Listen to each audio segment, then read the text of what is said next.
여러분, 오늘 일요일인데 일요일을 어떻게 보내셨습니까? 어떤 분들은 이제 오늘 날씨도 좋고 그러니까 운동도 하시고 또 가족들과 함께 주변에 좋은 곳에 가서 식사도 할 수 있고 또 뭐 이렇게 예쁜 손주, 손녀가 있는 분들은 또 손주, 손녀들을 데리고 또 아이들이 좋아하는 곳을 갈 수도 있고 뭐 다양한 게 있겠죠. 근데 저는 이제 일요일 날은 최근부터 가능하면 교회를 좀 열심히 나가려고 합니다.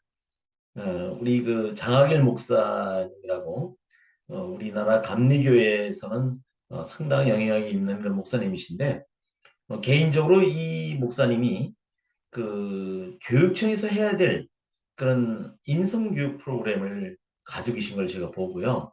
아, 나는 교회를 다니는 사람은 아니지만 정말 이것을 우리 교육계에서 해야 될 것을 교회에서 하고 있구나. 거기에 감동을 했어요. 그래서 아마 미국에서 그 공부하실 때 그 인성교육 프로그램 좋은 것을 보셨는지 그걸 가져오셔서 교회에서 일반인과 우리 아이들 그 단계에 맞게 그것을 RT 바이블이라 해가지고 이렇게 좀 변형을 해서 그 인성교육을 하고 있는데요. 정말 제가 볼 때 이거 저는 그동안에 이제 그 인성교육을 잘 하신다고 하는 분들을 몇 분 뵀거든요. 그래서 이제 그분들의 프로그램도 좀 봤습니다. 다 훌륭하죠. 근데 이제 그 중에서 가장 으뜸이라고 생각하는 것이 바로 이 장학일 목사님이 펼치는 그 RT 바이블이라고 하는 거더라고요. 그래서 이거는 정말 우리 교육계에서 우리가 해야 될 것을 교회에서 먼저 하고 있구나. 그런 정도로 이제 아까운 그런 프로그램을 하는 걸 보고 개인적으로 갖고 지나다 보니까 뭐 신앙을 좀 갖고 싶은 마음도 들고요. 지난번 그 교육감선거 단일화 때 인연이 나서 이렇게 이런저런 말씀도 듣고 하다 보니까 지금 함께 좀 그 이렇게 좋은 말씀을 듣고 이런 기회를 갖습니다. 그래서 늘 일요일이 되면 기다려지고 특별한 일이 없는 한 뭐 몸이 아프거나 또 어쩔 수 없이 지방을 가거나 그런 것 빼고는 그저 뭐 아직 큰 신앙심은 없어도 교회를 열심히 나가고 있습니다. 그리고 이제 이 목사님의 좋은 면 중에 여러 가지가 있겠지만 그 중에 하나가 결국은 교회가 그냥 교회로서 끝나는 게 아니라 기도하고 찬송하고 끝나는 것이 아니라 주변의 마을의 변화를 가져와야 된다. 결국 그래서 뭐 범죄 없는 마을을 그 교회 주변을 이룬다든가 대단히 그 사회 활동에도 관심을 갖고 계신 점 그리고 늘 말씀하는 것이 꼭 제게 어떤 말씀을 주시는 것 같은 그런 감을 들어서요. 제가 최근에 교회를 다니고 있다고 하는 것. 그 우리 모르는 친구들은 그래요. 아이고 뭐 교회를 다나가냐는데 원래 교회는 아무나 갈 수 있는 거죠. 누구나 갈 수 있고 가야 되는 것이고요. 그래서 저는 이제 원래 카톨릭 마을에서 태어났습니다. 카톨릭. 우리 마을 전체가 시골이 다 카톨릭 신자들이에요. 근데 이제 유독 우리 집안만 그 옆에 성당이 있는데도 불구하고 나가질 않았었는데요. 뭐 그것은 뭐 신앙을 부정해서가 아니라 그냥 뭐 유교의 어떤 그걸 따라오다 보니 그렇게 된 것 같습니다. 그래서 저는 이제 요즘 이제 어떤 배운다는 마음으로 편하게 그 주일이 되면 교회 가서 목사님의 좋은 말씀 듣고 합니다. 그래서 이제 오늘도 이제 이런저런 말씀을 듣다 보니까 결국은 이제 온유라고 하는 거, 뭐 온유하고 뭐 이런 얘기 뭐 많이 하잖아요. 노래 가사도 나오고. 이 온유라고 하는 말씀의 뜻을 좀 새기고 왔습니다. 그래서 온유라고 하는 것은 분명하게 얘기하면 좀 어떤 사람이 약을 올려도 화를 내지 않는 마음, 이게 온유라고 합니다. 저는 오늘 정확한 그 뜻을 오늘 알았어요. 뭐 사진을 찾아보거나 그런 걸 한 적이 없지 않습니까? 그래서 약을 올려도 화를 내지 않는 그런 마음. 그래서 이 온유한 마음으로 세상을 산다면 누구랑 원수가 될 일도 없고 말이죠. 또 남의 허물도 좀 덮어줄 수 있고 뭐 그러지 않을까 그런 생각을 좀 했거든요. 그리고 이제 뭐 살다 보면 저 사람은 저렇게 되는데 나는 왜 이렇게 살아야 되나 뭐 이런 거 개인차는 있습니다만 뭐 경제적인 게 있을 수도 있고 또 사회활동이 될 수도 있겠지만 어쨌든 간에 그 다 착하게 선하게 살면 때가 온다라는 확신을 저는 갖고 삽니다. 그래서 물론 이제 거기는 이제 인내가 필요하겠죠. 시작도 하지 않았는데 뭐 오진 않겠죠. 또 제가 아는 어떤 기자님은 저한테 그런 얘기를 해요. 어떤 뜻이 있고 목표가 있으면 확실하게 계획을 세워서 가라. 그렇지 않은 그런 막연한 기다림은 아무 의미가 없다는 얘기를 여러 번 들었거든요. 마치 그 어떤 망망대해 때는 돛담배와 같다. 이 돛담배 한 척이 있으면 결국 배가 가고자 하는 방향을 설정해야 갈 수가 있고 또 그럼에도 불구하고 가다가 풍랑을 맞아서 방향이 달라질 수도 있고 또 엎어질 수도 있는 거죠. 경우에 따라서는. 그래서 우리가 인생을 살아가는 데 있어서도 하나의 돛담배로 생각한다면은 우리 삶의 지향점을 좀 생각하고 내가 목표하는 것이 이거다. 그게 뭐 때로는 경제적인 부가 될 수도 있겠고요. 또는 사회적인 어떤 뭐 명망가가 되는 것도 있을 수 있겠죠. 또 저처럼 어떤 그 가능하면 좀 이렇게 나누고 사는 것, 어떤 봉사 이런 것이 이제 제 노년의 이제 삶의 목표라면 이제 뭐 그런 것도 확실하게 정하고 가는 것이 그 인생의 목표에 도달하는데 훨씬 유리하다 이런 얘기를 들려준 이제 저 친한 어떤 전문 기자도 있습니다. 어쨌든 뭔가 우리가 이제 심어야 시작을 해야 결국 열매는 나오지 않겠습니까? 그죠? 그리고 결과 앞서도 말씀드린 것처럼 선하게 살고 기다리다 보면 또 노력하다 보면 노력은 해야 된다. 인내가 필요하다. 참고 기다리다 보면 다 뭔가 이루어질 수 있다. 결국은 모든 천하만사가 다 때가 있는 것이다. 뭐 잘 아시다시피 우리가 그 올 때도 있지만 결국은 뭐예요? 죽을 때도 있는 거 아니겠습니까?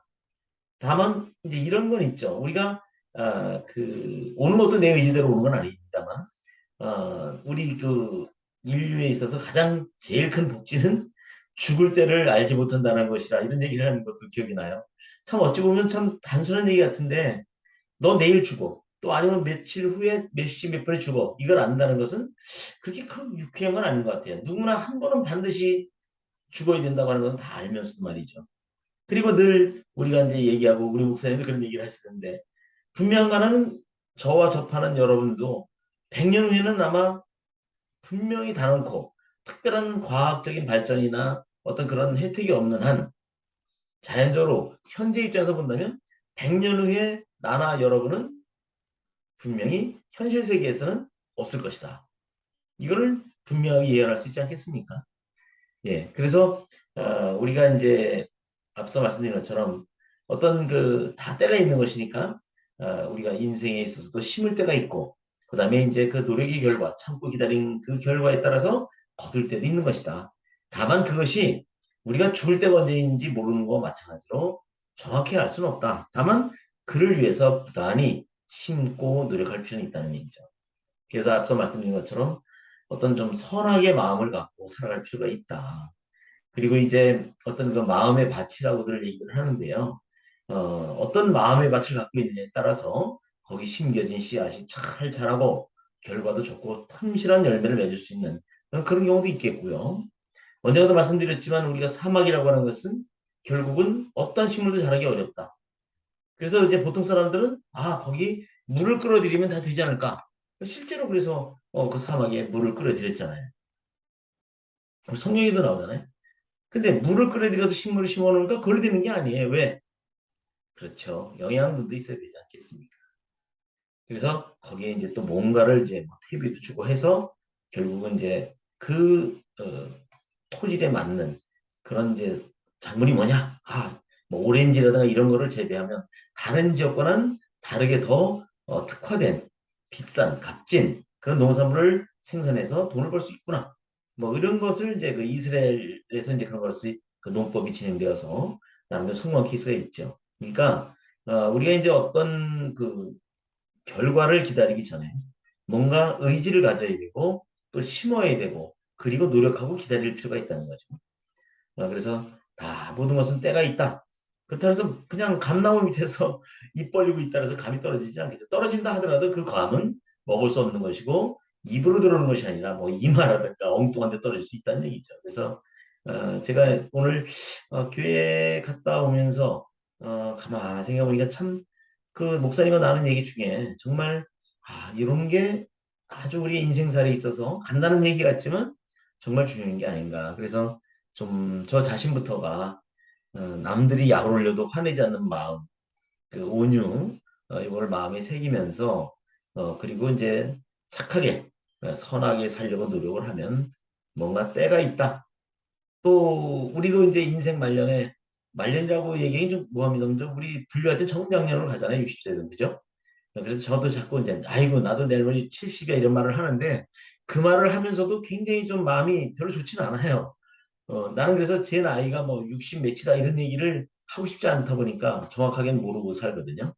그리고 이제 가능하면 내 나이가 몇이냐가 중요한 게 아니라 내가 얼마나 살까 그런 어떤 생각보다는 내가 현재 무엇을 하는 것이 가치로운 것이냐 그리고 우리 가족과 하다못해 우리 손녀딸에게 무엇이 유리하냐 또 내 주변의 친구들이나 후배들에게도 어떤 일을 할 때 그들에게 도움을 줄 수 있는가 이런 생각을 갖고 살아가는 것이 훨씬 즐겁고 또 어떤 뭐 죽음이라든가 이런 것을 생각하는 것이 그렇게 별로 그렇게 뭐 유쾌한 일은 아니지 않습니까? 그렇지만 이제 담담하게 언젠간 여러분이나 나나 누구나 때가 되면 가야 되는 거죠. 천하에 없는 무슨 그 저 재벌들도 다 가지 않았겠습니까? 그죠? 그래서 저는 이제 뭐 늘 그 지금 앞에서 말씀드린 것처럼 이런저런 얘기를 좀 나누다 보면 여러 가지 생각이 나요. 그죠? 그래서 좀 뭐랄까 이런 생각이 나네요. 우리 사람의 인생은 불행하지 않기 때문에 감사할 줄 모른다. 뭔가 어떤 불행을 겪고 난 사람은요 작은 것에도 감사할 줄 안다는 거죠. 이게 이제 카네기가 한 얘기인데요.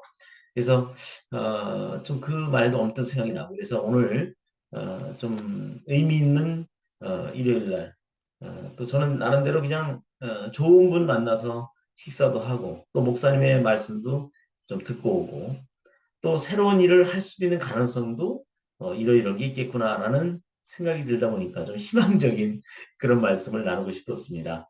여러분들도 가능하면 그 뭔가 좀 타인을 좀 이렇게 배려하고 그다음에 선하게 그러면서 타인이 약을 올려도 좀 심지어는 약을 올려도 화내지 않는 그런 마음을 갖고 사시려고 노력을 하면 어떨까 싶습니다.